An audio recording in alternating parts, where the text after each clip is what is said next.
My dad passed away a while ago, and my wife and I decided to have my mother move in with us and our two little ones, so that she could spend her last years surrounded by her family and not feel my dad's absence so much. The problem was that we were living in a small 2-bedroom apartment, and although we had some money saved up, it still wasn't enough to buy a house, so my mother decided to sell her home in Virginia and help us buy our house in Maryland. She insisted that she would rather invest that money in helping us buy a house where she could spend the rest of her days with us than pay for a nursing home, something she would never want. The problem was that there was a lot of stuff to move and clean in that house before we could list it for sale. So one day I got up the courage and went back to the house to start the cleaning job. I started on the first floor and then went up to the second floor and finally made it to the attic. When I got there, I realized that it was full of family memories. It was like a time capsule. I found everything: photo albums of vacations in Hawaii, pictures of my childhood, my graduation photos, and even my Dragon Ball card collection, which I thought I had lost years ago. But among all the hidden treasures, I also found a folder full of important documents, such as my parents' marriage certificate and birth and death certificates. It was in this way that I realized that my last name, the one I had carried all my life, was not the real one. My parents, at some point, decided to change our family name. I remember this happened when I was very young, so it's not unusual that I didn't remember it, but, as you can imagine, curiosity got the better of me. I began to wonder why someone would make such a change. Were we running away from something, hiding some secret? So, as soon as I had the chance, I decided to talk to Mom about it. Sounds a bit dramatic, I know, but I had been thinking about this before. Finally, when the kids were at school and my wife was at work, I knew it was my chance to have that conversation with my mom. So I sat down with her while she watched TV in the living room. A little fearful of her reaction, as gently as possible, I asked her for a moment and showed her the documents I had found related to the last name change. I imagined there was going to be some sort of reaction, a surprise or some sort of excitement, but instead, Mom seemed resigned. She already knew that eventually I was going to find those papers during the cleanup, since this was not the same house I had grown up in, but a place that had been owned by them for years, and at first she was a little worried. But considering that this had all happened over 30 years ago, it was as if she knew this day would come at some point. During the conversation, she revealed to me that there was an uncle I had never heard from, as he had passed away when I was still a baby. It was a difficult moment, especially since no one had ever told me about him. But I understood that Mom must have her reasons for keeping all this a secret, so I waited for her to reveal it to me herself.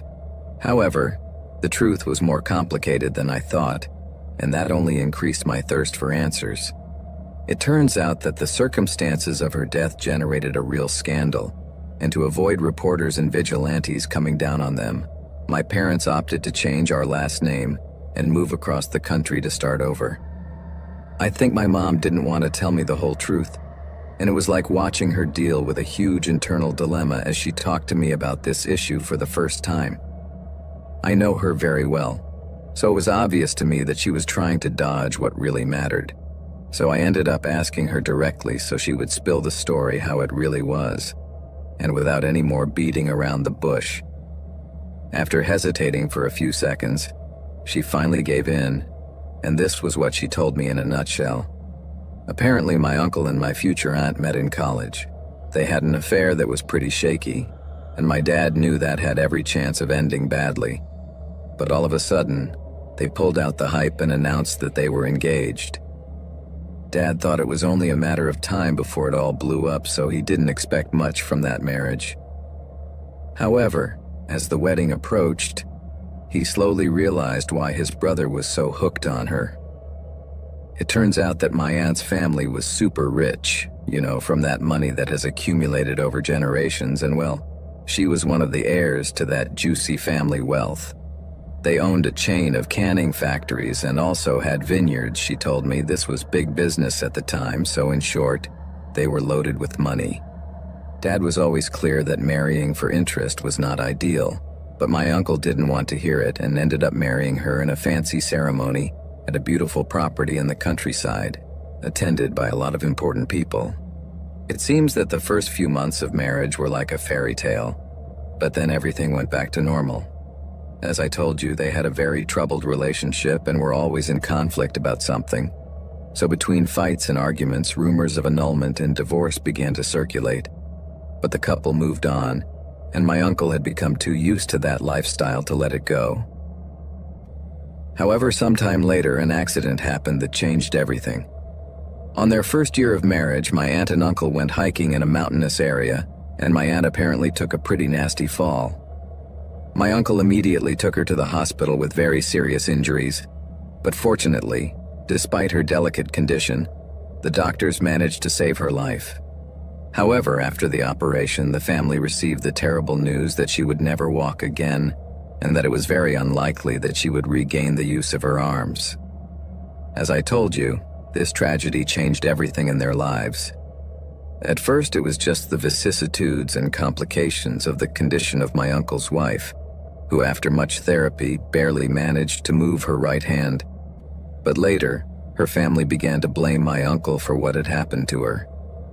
Since she was incapacitated, it was he who took her place in the family company, and this did not please them at all, especially her older brother, who was the general manager of the company.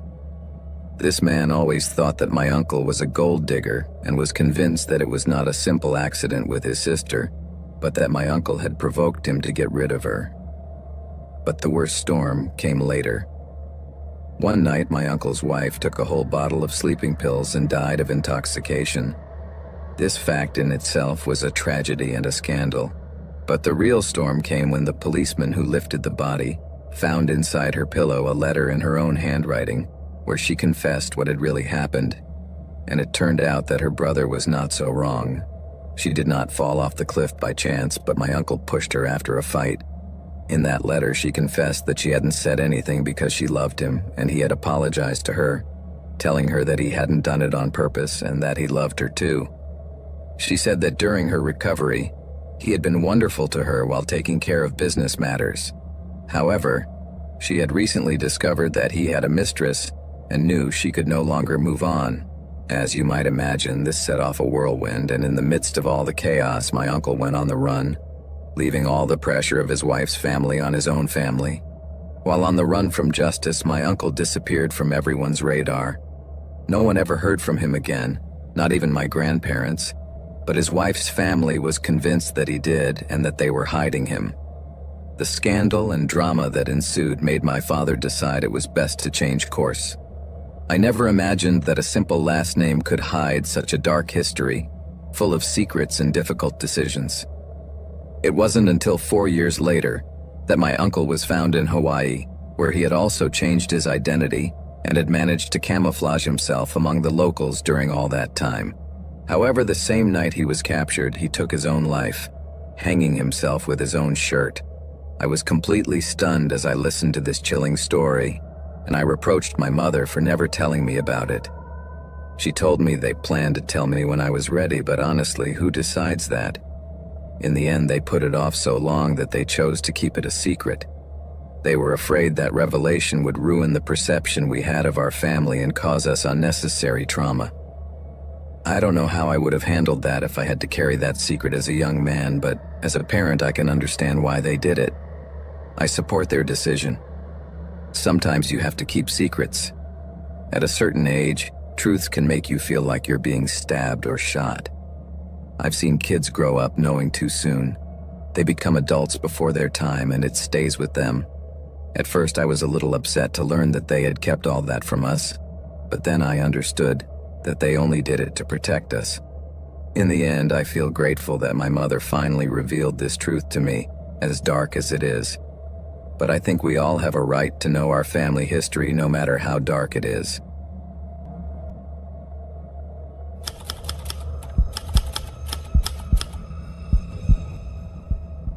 When I was a little girl of about 9 or 10 years old, my family stopped making visits to my grandmother's house on Mom's side. Truth be told, I didn't realize that it happened until much later, and when I finally noticed it, I didn't think much of it. Sounds a bit cold of me, I know, but at the time, even though I was a child, I understood that the subject was quite sensitive. At that age, I couldn't imagine what serious thing could have happened so that my mother could stop talking to her own mother. The very idea scared me a little, so I just kept it in a corner of my head, as children do. Eventually, however, I was told that the reason they weren't talking to each other was because they had a horrible fight one day and decided it was best not to see each other again. As far as I knew, the relationship between them had never been the best, even when Mom was little. But honestly, I didn't want to ask more about it, because it was such a sad topic, and every time Mom brought it up, it brought tears to her eyes. As a result of this very complicated and hostile relationship between the two of them, as I grew older, I began to feel a kind of contempt for my grandmother. I didn't know exactly what she had done, but it was clear that she had left my mother heartbroken. There was no other way to describe it, so in my mind it was easy to forget about someone who had hurt my mom so much. I didn't care if we were family or not. However, a few years ago, around November 2018, Mom called me to give me some news that chilled me to the bone. It turns out that my grandmother was very sick and dying. She told me that if I wanted to see her before she departed this plane, I had to do it soon, or there wouldn't be another chance. I felt a little overwhelmed, because I didn't know if I should go see her or not. Everything changed for me at that point, and I started thinking about the possibility of visiting her where she was, whether it was a hospital or a nursing home. But when I asked Mom where she was, her answer blew me away. To begin with, I must say I was a little surprised to learn that my grandmother was still alive, as I had assumed she had already passed away and we never found out. So knowing that we had one last chance to reconcile was an unexpected twist in the story. I asked Mom if she was planning to go see Grandma and make up with her, and when she said no, I asked her exactly where she was. There was a pause for a few seconds, and then she revealed to me that she was in Illinois, in a place called Chittenden. I didn't know what to think. I was torn. On the one hand, I felt I should do the right thing and say goodbye to my grandmother, but on the other hand, there was so much resentment built up. It had been so long since I had seen that woman who had left such deep marks on my mother's life that I didn't even know if she would recognize me or if she would be grateful for my misita. After some thought, I decided I had to go. I couldn't let the opportunity to close that chapter slip away, so I began to prepare my things, feeling a mixture of nervousness and curiosity. What was I going to say to her? How was she going to react? Everything was a whirlwind of emotions inside me, and I was still uncertain if I was making a good decision. The name Chit didn't ring a bell at all, and honestly, it shouldn't have. So like any good curious person, I phoned Mom and asked her what the hell this Chit thing was. She went silent for a few seconds again, and then, without losing her composure, explained to me that it was the name of the place where my grandmother was living. Some sort of residence for people like her or something. But then slowly, and with a tone in her voice that made me shiver, she blurted out, "Honey, your grandmother is in prison." In that instant, I felt like someone had punched me in the stomach. I was silent and wide-eyed for almost a minute. You know when someone asks you if you're sitting down because they have some difficult news to give you? Well, I realized why they do that. It's not like I was blacking out or anything, but for those very long seconds I was disconnected from reality. I was stuck in a loop of thoughts trying to process what I had just heard. It was as if a bunch of questions were forming in my mind at the same time, and they didn't dare to come out. A fleeting thought flashed through my head. Should I go to my mother's house and talk about this in person? But I couldn't wait any longer. Curiosity was getting the better of me, so in the end I ended up pinned on the couch, my head in my hands, begging my mom to tell me the whole story, because they had clearly skipped a part, the most important part probably.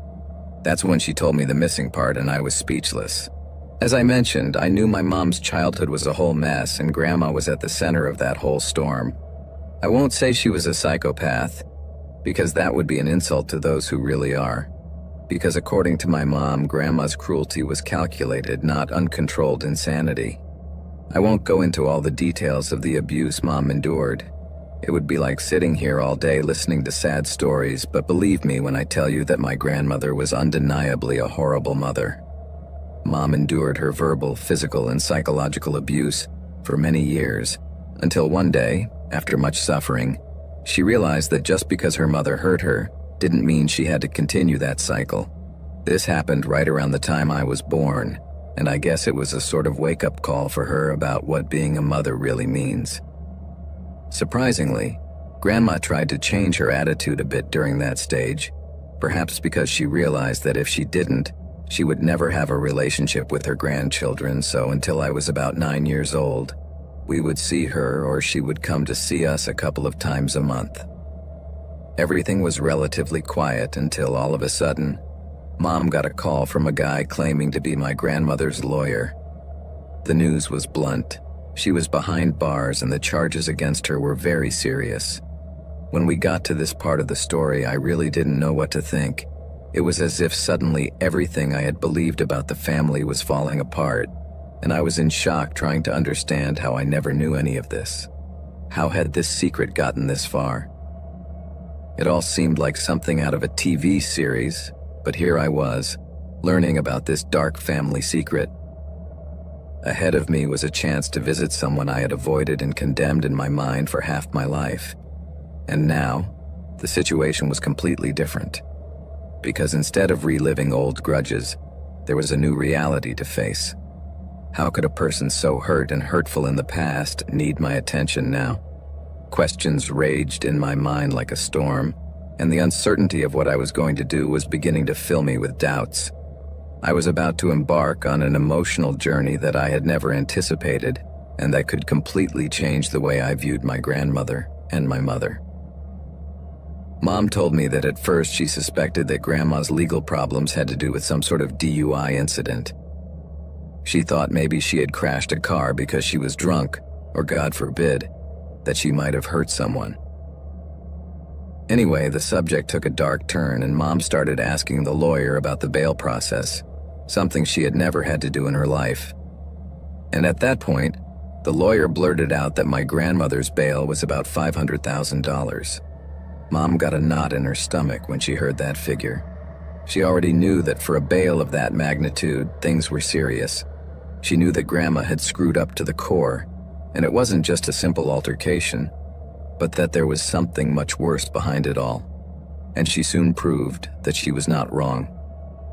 The lawyer revealed to my mother that Grandma was being charged with 4 counts of attempted murder, 4 counts of conspiracy to commit murder, and to top it off, 1 count of being an accessory to murder. In short, what really happened was that the grandmother had been getting into trouble with her neighbors, a family of 2 young professionals with 2 children. We never knew exactly what had happened between them, but instead of opting for something simple like moving or putting up a higher fence, the grandmother decided to fix the situation in another way. She went online to look up how to hire a hitman. Can you imagine that? She simply typed in Google how to hire a hitman, and after quite a while browsing, she ended up exchanging emails with a guy who claimed to be a professional at that. But the craziest thing about it is that she was ready to spend all her savings on this hitman, to get rid of her neighbors in the most brutal way possible. But karma came to her right away, and in the way she least imagined. Grandma wasn't actually talking to a hitman, but to an undercover police officer who was there to catch her. If this were a movie, it might even seem comical. A little old lady trying to hire mobsters for a simple garden thing, but there was nothing funny about the reality. This just evidenced that this woman was a psychopath. I'd like to think she's someone dealing with some kind of never-diagnosed mental disorder, which equal doesn't justify how she made my mother's life a living hell for her first 20 years. But the truth is that the more I learn about her, the more I become convinced that her actions were never really motivated by a mental problem, but an all-too-dark evil she harbors in her heart. My mother recalls that when she confronted my grandmother about it, she showed no remorse or regret whatsoever. She could not believe that her mother was willing to sacrifice a fortune only for the family next door to suffer, even those poor innocent children who had no idea that the evil old woman next door was planning to make them orphans. Just thinking about it makes me shudder. How far can that woman's wickedness go? After learning of all this madness, I decided I didn't want to see her, and a month later news came that the grandmother had died in prison. Officials reported that her last words were addressed to a former cellmate, and that she did not mention her family at all. Sometimes I think that if I had wanted to visit her, I wouldn't even have been recognized by her, and truthfully, that wouldn't matter to me. Because knowing the truth about who this woman was, who unfortunately became my grandmother, I wouldn't have recognized her either. It is a relief to think that that stage of her life was over, and the story she left us, though tragic and twisted, would no longer drag me down.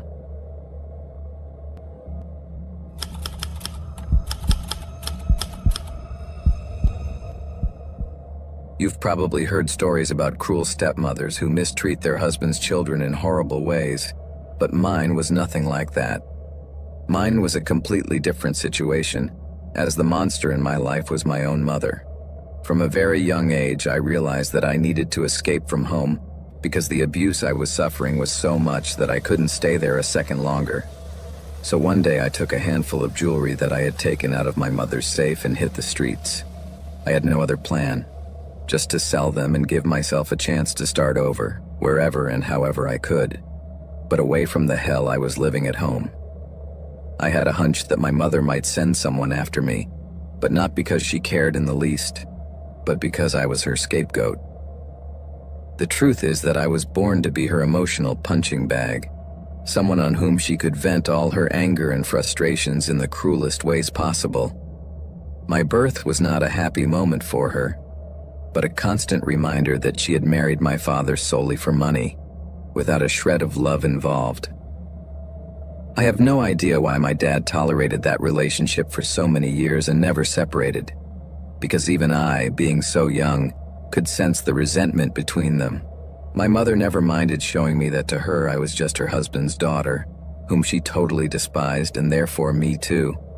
I remember that whatever my dad did that bothered her, she would take it out on me. She would beat me, punish me for no reason, humiliate me in horrible ways. She would always deflect all her anger at me instead of confronting him. I endured all this torment for 15 years, hoping that at some point she would realize that I was not only my dad's daughter, I also had his blood running through my veins, but things never got better. So one day I decided I had had enough. One night, after she went to sleep, I hid the keys to her safe and, with my heart in my throat, I got up the courage and stole the money and jewelry that was in the safe and ran out of there. The first thing I did was to exchange the jewelry at a pawn shop not far from my house, and as soon as I got out of there, I put the money in my backpack and took the subway to the other side of the city. I didn't know anyone, but I managed to stay in a homeless shelter and stayed there for a year, during which time I was living on the money I got for the jewelry, which of course was much less than what it was actually worth. As you can imagine, I dropped out of school, but I met some people who were very supportive and in a way became my family and protected me during the time I was homeless. Among them was Salma, another girl who ran away from home to escape the abuse of her adoptive parents. But that's another story. The fact is that she had just turned 18, and thanks to that, we were able to rent between the two of us a small annex in a modest neighborhood. I also got a job in a grocery store and started earning some money. There was a Starbucks cafe just across the street, so whenever I could, I would sneak out to observe what was going on there. And one day, while waiting for the store to open because I was a little early, I saw a tall, dark-haired man with a body I couldn't stop staring at. He must have been at least twice my age, but something about him left me completely fascinated. I stood there like a fool, looking at him, until when he turned around, our eyes met and his smile made me feel a whirlwind in my stomach. Then I knew I was falling in love with one of the baristas. That was the first time I had ever felt that way about a guy, so I decided I had to see him again. I was so interested in this man that I changed my schedule to match his. I also started arriving before the coffee shop opened, just to wait for him to arrive. That little routine soon became the most exciting part of my days. He always smiled at me, and those moments filled me with joy. It was like every smile of his seemed to take away a little bit of the darkness I had always had in my life. It was as if, for the first time, A spark of hope began to shine in the midst of all the hellish chaos that had been my life up to that point. Every day I was looking forward to that little encounter, dreaming of what it could become. But one day, as I sat there daydreaming, waiting to see that barista who had stolen my heart, I suddenly noticed that it wasn't him entering the coffee shop, but another guy. At first I thought maybe he had fallen asleep or something, so I decided to wait a little longer, giving him the benefit of the doubt.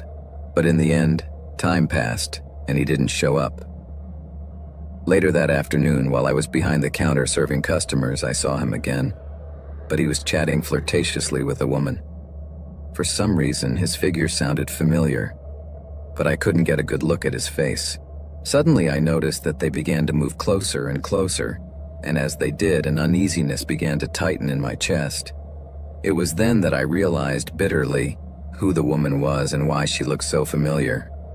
It was my mother, and now she was having a passionate kiss in the middle of the street with the man I was in love with. At that moment, I felt my heart break, almost literally.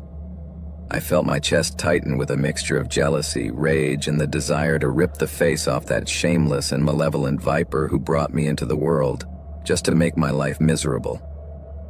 When I saw them kissing like that in front of my tent, a feeling of deep anger came over me, as if all the years of abuse and mistreatment I had endured, all crowded together in the pit of my stomach and began to burn, along with the anger that I was stealing the love of the boy I dreamed of every night. But if they thought it was just a cruel coincidence, they were wrong. When he parted his lips from hers, she turned to look directly at me, and our eyes met for the first time in over a year. Hers shone with a malice I could never have imagined, while mine burned with resentment. Then she looked at him again, grabbed him by the hair, and kissed him again, while my world crumbled around her. She knew I liked him, and what she was doing was a warning.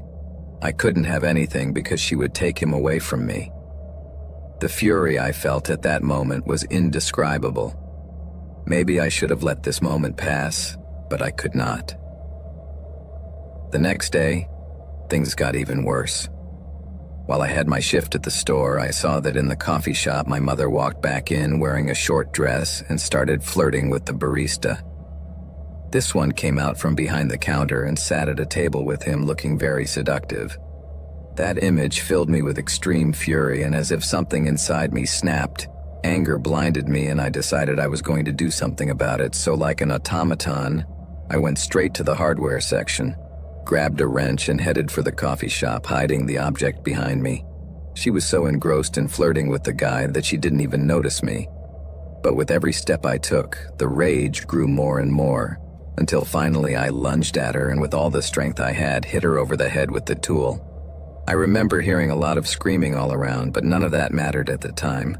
I just let myself be driven by a dark rage and hit her repeatedly until, finally, I felt I had knocked her out. I'm not sure how much time passed, but by the time someone pulled me off, her body lay limp on the ground. Her long dark hair covered her face and a huge pool of blood had formed around her.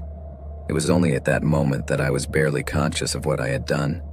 I could feel tears and shame building up in my eyes as I looked around at everyone around me. This was made worse by the realization that it had been the barista who had been the person who pulled me away from her and stopped me from hitting her further. Suddenly, he ran over and threw himself on her, screaming and crying. Then he looked at me, and in his eyes there was so much rancor that it almost broke my soul. But on the other hand, I felt liberated, that I had eliminated the monster that had ruined my life. After a while, I heard the sound of a police siren approaching, and a few moments later, my mother was taken to the hospital. Fortunately, she did not die during my attack, but it was a close call, more like a miracle that she survived. As they say, weeds never die. As I confessed what I had done, the detective looked at me with an "I can't believe it" face, and I guess I had never had to deal with such a situation before, although who knows, sometimes people hide their truth behind a mask. After a while, my mother managed to fully recover from her injuries and surprisingly did not press charges against me, perhaps because she did not want me to tell my truth and ruin her reputation in front of her club of posh friends who thought she was a saint. She preferred to leave me as the unhinged, troubled daughter who attacked her in the middle of a drug crisis or something. In the end, it's always about her, but I don't care anymore. I never went back to my house after that, nor will I ever. I still live with my friend Salma, but now in another city where I resumed my studies and started going to therapy, hoping to start healing.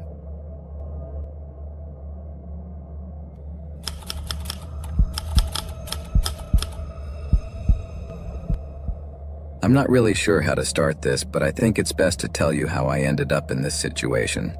I apologize in advance if the story is a bit long, but I have so much to tell. The truth is that I didn't imagine myself in a scenario like this.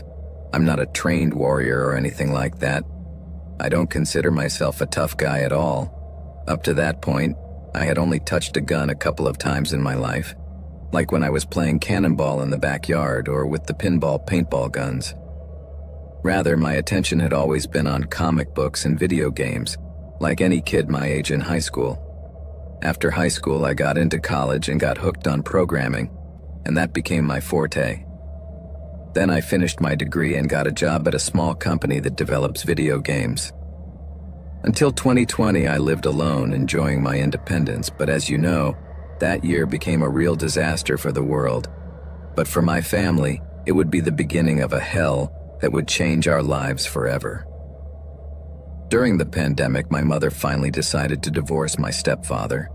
This after enduring years of verbal and physical abuse from him, which was only exacerbated during our quarantine together. She then became solely responsible for taking care of herself and my younger brother, who was only 12 years old. My mother had always been strong, and despite the difficulties, she was getting by.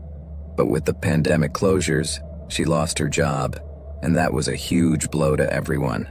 So as soon as I heard about it, I didn't hesitate to leave my house and move in with them.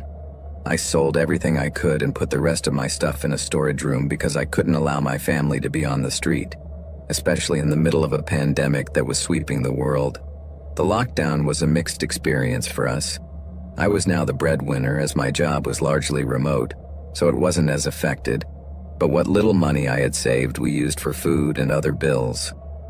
Fortunately, my mother had always been fond of vintage clothing, so she didn't hesitate to start reselling some of her stuff through Etsy and eBay, and thanks to this, financially at least, we managed to survive. However, as is often the case, wellness is never complete, and my stepfather was still a big problem in our lives. I encouraged her to take out a restraining order against him after kicking him out, but she was still allowed to see my brother. I would have preferred something different, but I didn't consider it fair to separate my brother from his father, as long as he kept his cool and stayed away from Mom. So I decided to stay out of it and avoid any confrontation. Fortunately, the following year, the confinements ended, and we began to slowly get our lives back together. I went back to the office and my brother finally went back to school, while it didn't take long for my mom to get a part-time job at a bar downtown. It wasn't the ideal situation we all wanted, but at least it was a good start. However, my stepfather's shadow was still hanging over us, and as always, he couldn't help but ruin everything. He found out where my mom worked and, like a real jerk, started showing up at the bar and causing trouble for her. My mom, who already had a lot of experience dealing with his behavior, especially when he drank, tried to ignore him and put up with his provocations as usual. But that night was different. My stepfather went overboard, and in a fit of madness, threw a glass of beer in her face. Luckily that night, the bar bullies gave him his comeuppance and shoved him out. I wish I could say that taught him a lesson, but, as is often the case with these guys, he didn't get the chip, as he stood waiting outside our apartment, in a pitiful state, and when my mom arrived, he began to beat her mercilessly like a crazed dog. Thank God she somehow managed to escape his clutches and take refuge inside the apartment. I was out that night dealing with an important deadline at work. You can't imagine how much I reproached myself for not being there, because if I had been, perhaps what happened next could have been avoided. The next day, I arrived home late, completely tired, And the first image I saw was my mom's face full of bruises, but mostly of despair. That really made my blood boil. I couldn't take it anymore.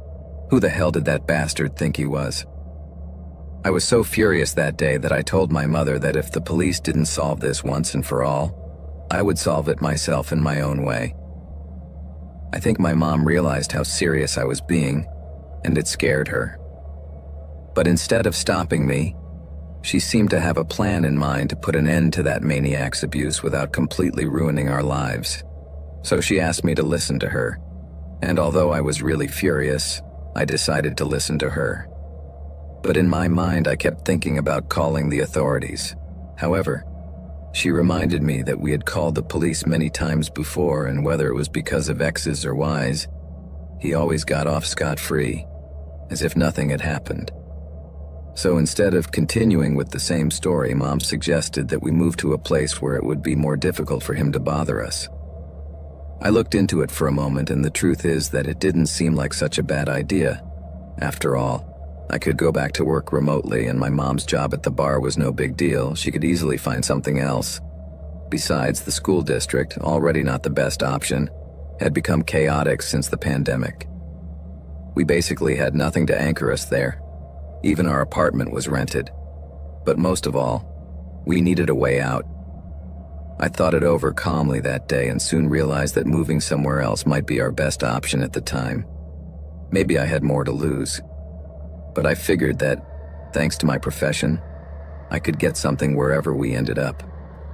So we got our act together and started making preparations that very night.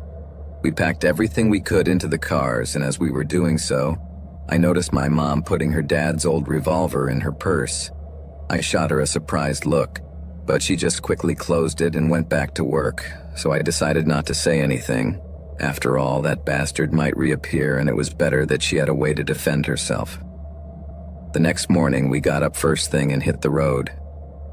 We didn't tell anyone we were leaving, not even the landlord of the apartment, because the idea was that if anyone needed to know anything, they would find out when we got to our new home. We traveled by caravan all day and only stopped for a quick snack.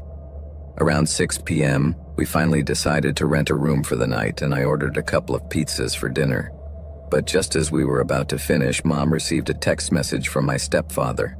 She blanched as she read it, staring at the screen dumbfounded. Seeing her shocked face, I took the phone from her and read the message aloud. "Did you really think I'd let you run off just like that with my son?" My brother and I looked at each other horrified, and without thinking, darted to the window to look out. I jerked the curtains aside and scanned the parking lot, but it was the worst thing I could have done. At that moment, he saw me first and started running towards our room. I closed the curtains, but it was too late. We could only look at each other in fear as we waited. The silence was eerie. Outside, the sound of his footsteps was getting closer by the second, and a flutter of nerves ran through me from head to toe, not to mention how my mom was doing. In my mind, I could only compare it to the anxiety of waiting for a bomb to drop. In those moments, I fought the urge to vomit when little by little his footsteps became a dull thud. He knocked on the door several times, but obviously we didn't open it. At one point, he seemed to have given up, and I began to think that perhaps we had been saved. After a few minutes, my mom stood at the door and looked through the peephole, but then quickly backed away as the door came off its hinges after a clatter and burst open.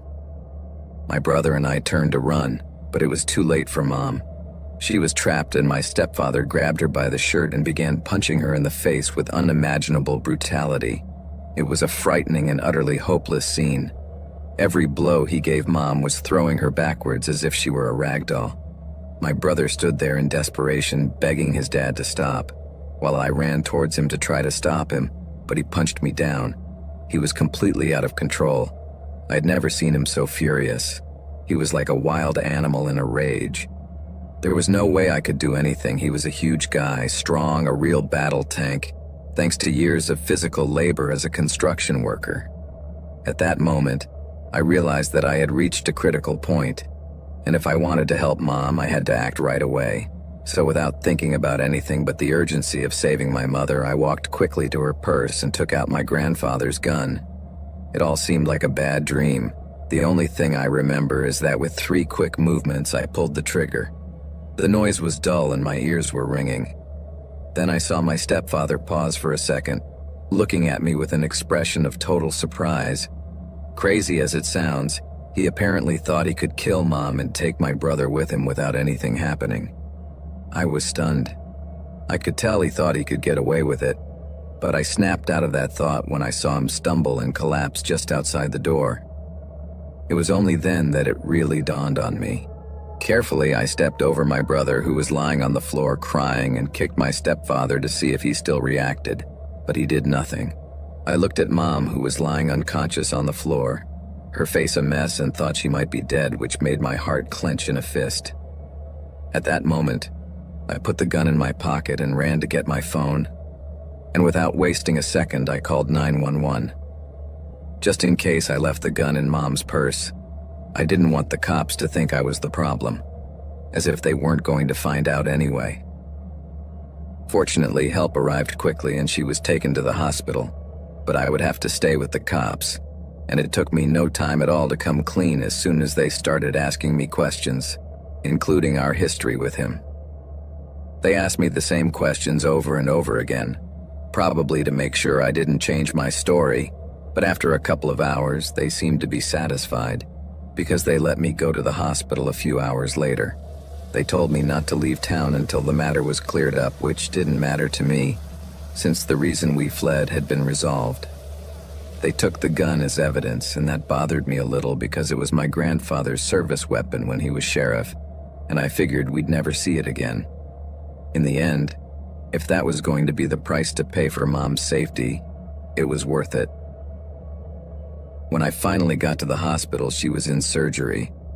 The doctor gave me a diagnosis that didn't sound good at all. Her face and skull were fractured, and it looked like she had swelling in her brain. There was also fear that she might lose the sight in one of her eyes, but despite all that bad news, I was extremely relieved to learn that she had survived the attack. Now everything was in God's hands. As soon as I left the room, I joined my brother in the waiting room. He seemed to be in shock. The last few hours had been a real emotional turmoil for him. Most adults don't even go through that much in their entire lives, and he, at his young age, had to deal with all this tragedy, something that broke my heart. I sat next to him and watched him for a while as he seemed lost in thought. The TV was on, but he was watching it as if his life depended on it. I decided to break the silence by apologizing for what I had done. I wasn't sorry for what I had done, but I felt it was unfair that he had to see it. Then Nicholas turned to me, still thoughtful, and after a moment's reflection, he said, "It's okay. She was in danger. She loved him, but he was a monster. Don't feel bad. Mom is alive because of you." His response left me speechless and with a knot in my heart. I'd never seen him express such intense feelings before. I was speechless, and all I could do was give him a big hug. A few hours later, Mom came out of surgery, and they let us in to see her. I tried to prepare my mind for what I was going to find, but I was shocked by her appearance anyway. Her head looked almost twice as big and was completely bandaged except for thin tubes coming out of it. I managed to hold it together just barely, but my brother was another story. He was in floods of tears, and I didn't blame him. Seeing his own mother like that was not something a child should have to face. I was holding back the tears myself so he wouldn't see how broken down I was inside. The next week was a long pull of waiting and watching.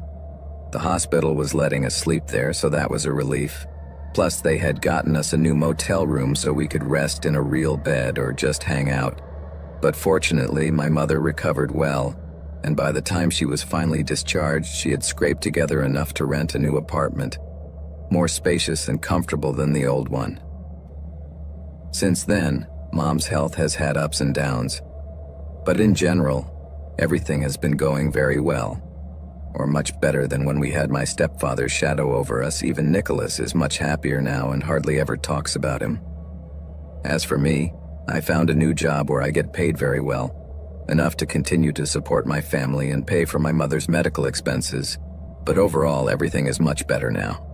Oh, and due to the circumstances under which everything happened, the police determined that I acted in self-defense, and my action was necessary to save my mother's life, so I did not face any charges.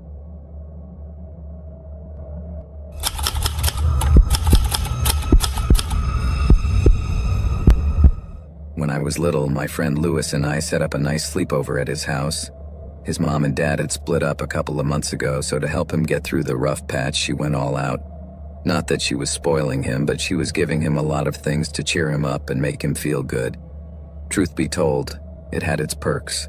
Sleepovers with friends, a new Xbox and a new cell phone, plus more freedom. But there were times when you could tell the issue was hitting him hard. The thing is, thanks to that situation, I was able to be closer to him and offer him the support he needed, which ironically got me into one of the worst experiences of our childhood.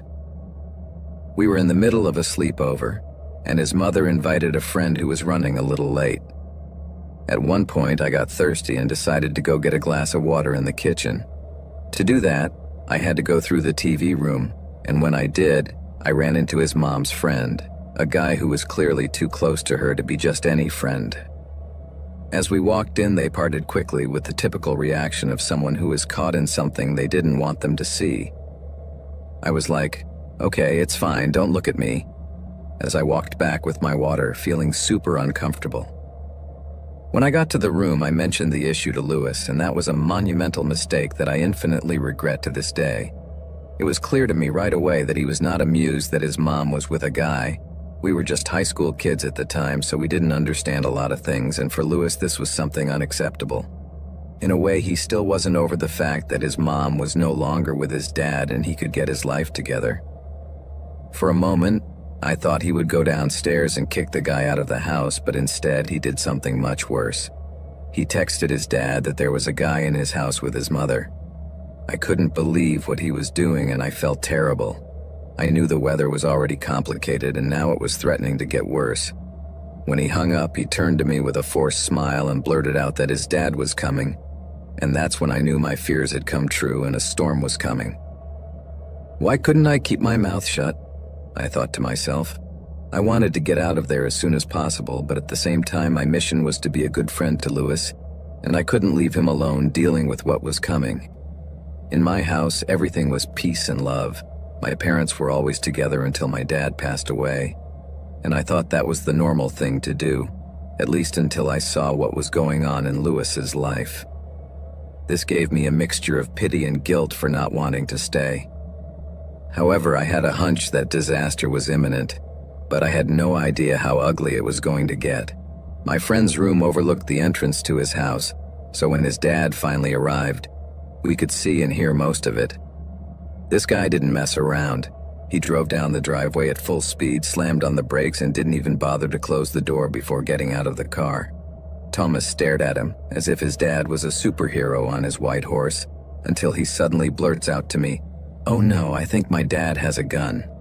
That sentence sent chills down my spine and a fist in my stomach. I was already anticipating that this could end in yelling and brawling, but gunfire? This was another level of chaos that I was definitely not prepared for. So there we were, listening from the open window as Lewis's dad started banging on the door like crazy, asking where the guy was, and his mom, trying to play it cool, told him she didn't know what he was talking about. But in the blink of an eye, the man went crazy and yelled at his mother, "Don't lie to me, Lena, where is he? Open the door or I'll break it down." The tension was palpable and I could feel the nervousness enveloping us all. I couldn't help but feel guilty about the chaos. Then his mom blurted out, "Who told you that?" And I was scared to death because I knew I was the one who had spoken. In that instant, I felt totally guilty. Lewis's dad burst out, "You're a damn liar, Lena, get out of my way."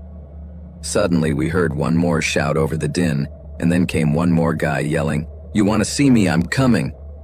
These words were followed by a deafening silence. Then we started to hear footsteps on the first floor. That's when bam, bam, bam, 3 shots in a row echoed throughout the house. Now Lewis and I, we were in a ball of nerves, unable to process what was going on. My friend's mom was now screaming and crying her eyes out, and I didn't know if her boyfriend had been shot, if he had a gun and shot Lewis's dad, or if she had been shot herself. We didn't know what was going on. The weather was too intense, and to top it off, I had to take Lewis's cell phone away from him to call 911. He was so nervous he couldn't seem to talk. He was already dealing with his separation, and now this.